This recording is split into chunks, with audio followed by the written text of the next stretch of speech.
Hello everyone. I want to welcome you today to my writing workshop.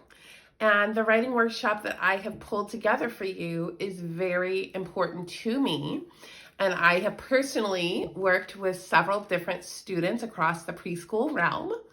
And I have been able to work with their writing process and to see exactly how the process of writing comes to them. Therefore, the title of this writing workshop is Challenging Preschoolers with Elements of Critical Thought Through the Mediums of Powerful Storytelling and Writing. You might wonder if preschoolers are able to understand through the medium of writing. And I ask you to honestly think about your grade level in the midst of this. Instead of just focusing on preschoolers, focus on the grade level that you're applying it to. Because this can be applied, these principles can be applied to absolutely any level, including college.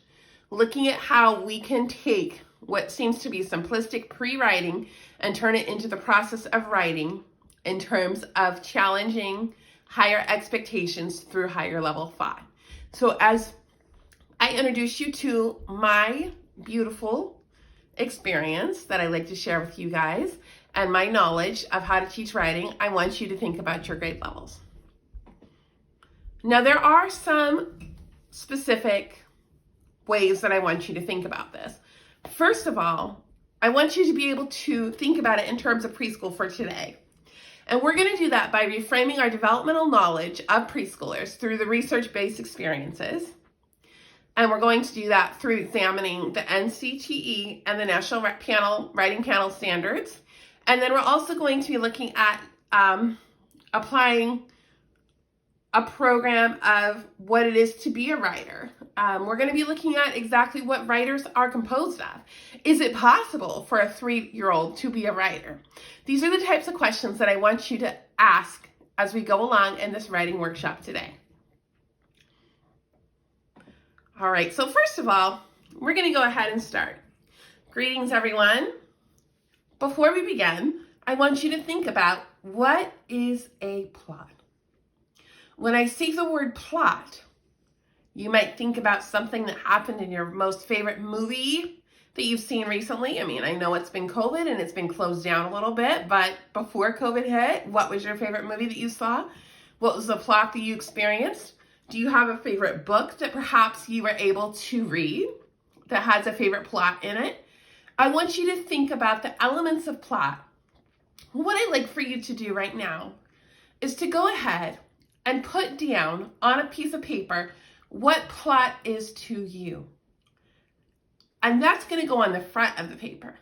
You're going to draw a plot, whatever that is to you. And I want you to draw that. And then on the back, if you'll do me a favor, I'd like for you to write when you learned those elements. Perhaps it was in 3rd grade or in 8th grade. Perhaps it was in college, perhaps you didn't learn all that till you got to college. What I'd like for you to do is to draw that up, and I'm going to give you a few minutes to complete that. All right, good. Now that you've done that, I'd like for you to hold on to your plot chart. When you hold on to your plot chart, I want you to keep it on your desk and to the side because we are going to address this in a little bit. But before we continue, what were the age groups that you remember learning about plot, setting, and stuff like that at? Great. So some of you learned early, some of you learned later, some of you don't remember it at all. And that's awesome. Plot is something that is very developmental and is something that's a building block for us as we continue to grow our knowledge as writers. Perhaps one of the greatest ways that you can become a writer is to engage in reading. And if you are able to read and identify a plot in reading, the odds are you'll be able to write a plot much more successfully. I want to thank you for a moment. I want you to hold on to your plot. And if you want to draw on your plot chart, you're more than welcome to. I encourage that simply because I do believe that writing is a part of creativity. And from our knowledge and our learning, we all learn in different ways. I think that's one of the most important parts about English language or writing in general is the ability for us to apply it in different mediums and manners that we use. So if you like to doodle on your plot chart and think about a little bit more about those memories that came to you, that would be completely welcomed.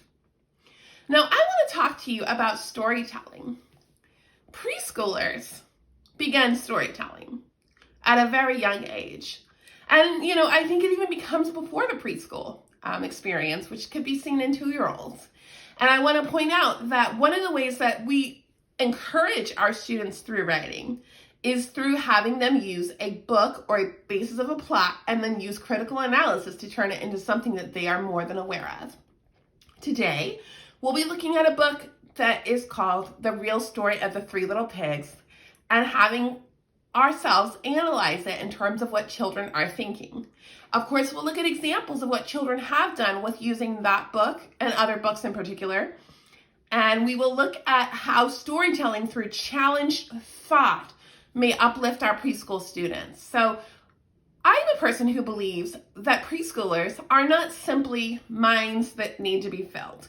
The blank slate criteria, I don't agree with. I don't feel that I support that. Tabula rasa. I don't believe in that. I do believe that children come with their own experiences and their own values and their own knowledges, and that we are, in terms of who we are, meant to help them and to work with them through scaffolding what their knowledge is. I want to say that I am your host today, Danielle Gabrielli, and I'm a doctoral student getting my PhD in literacy education. I'm here today to let you know exactly what it takes to create literacy learners from the very beginning. The question you might have in mind is, why are we looking at preschoolers? Why would we specifically even target them at this point in time? They're not able to write. Or are they? Good question. That is something that we will be proving today that's a little bit different. I want you to get into the mindset of what it is to be a preschool child. And we will do that through an exercise later today. I want to say that as a graduate student at the University of Massachusetts at Boston, I worked with a mentor of mine named Dr. Pa, who was in language and literacy. And she expressed that I perhaps was missing the mark with my preschoolers by not teaching them plot, setting, environment, problem solving, and everything that she had brought to me. And I looked at her with a blank face. Like, you have to be kidding me. This is not possible. This is not going to work. These are 3-year-olds, 4-year-olds, 5-year-olds. I was in a Reggio environment, and I did not feel as though it was going to be successful. However, biting the bullet and listening to my professor, which I tend to do most times, I introduced the topics to my students, and they caught on immediately. I want to show that we have an opinion of our writers that they must be 5 years old and above. And that could not be a further from the truth type of lie. We need to realize when we teach our children writing that we need to start early. I would even suggest at the age of 2 to begin building storytelling and really allowing them to create their own stories, which we transcribe for them or we allow them to transcribe themselves. Now, obviously, are they writing stories that have reading that we can read and break apart? No, not exactly. However, it is still writing. Even scribbles are writing. And they are engaging directly in the process when we are working with these children in this manner. So I learned through this experience that not only is my professor, Dr. Pa, correct about young children, but also I have a passion to turn my life around and to serve the literacy needs of small children worldwide. I don't want to be a part of the problem. I want to be a part of the solution. And that is why I invite you on this journey with me today to learn about reading and to learn about writing and to learn about the ways in which we as caregivers or as guiders, in terms of what Vygotsky speaks about as the scaffolders of young children's learning, what we can do to benefit them. We need to know a couple of things beforehand, though, before we can identify who these writers are. First of all, we need to know what they're developmentally able to do. This is something that is not readily knowledgeable to most English teachers. Most people automatically assume and make the assumption that preschoolers are not able to do many things according to the fact that they're not able to read and write at that point in time.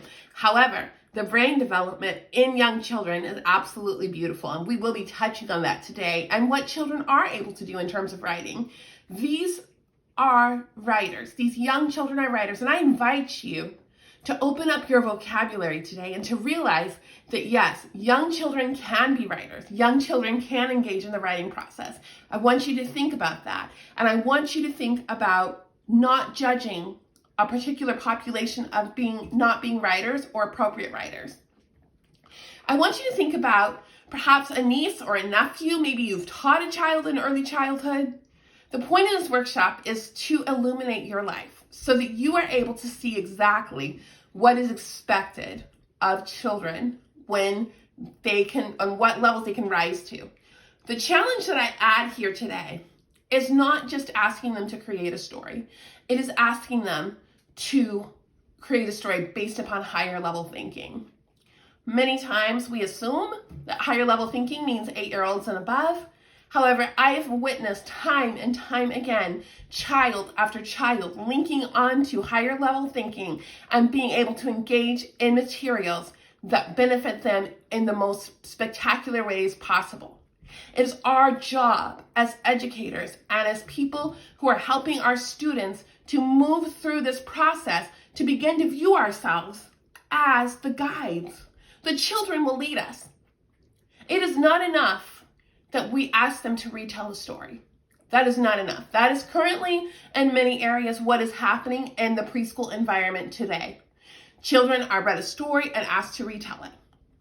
The questions that we want to ask from this exact writing workshop is how to retell a story, how to change the meaning, how to add critical analysis, how to ask those questions that most children are not asked, and why that is so important and valuable. This is the end of part 1.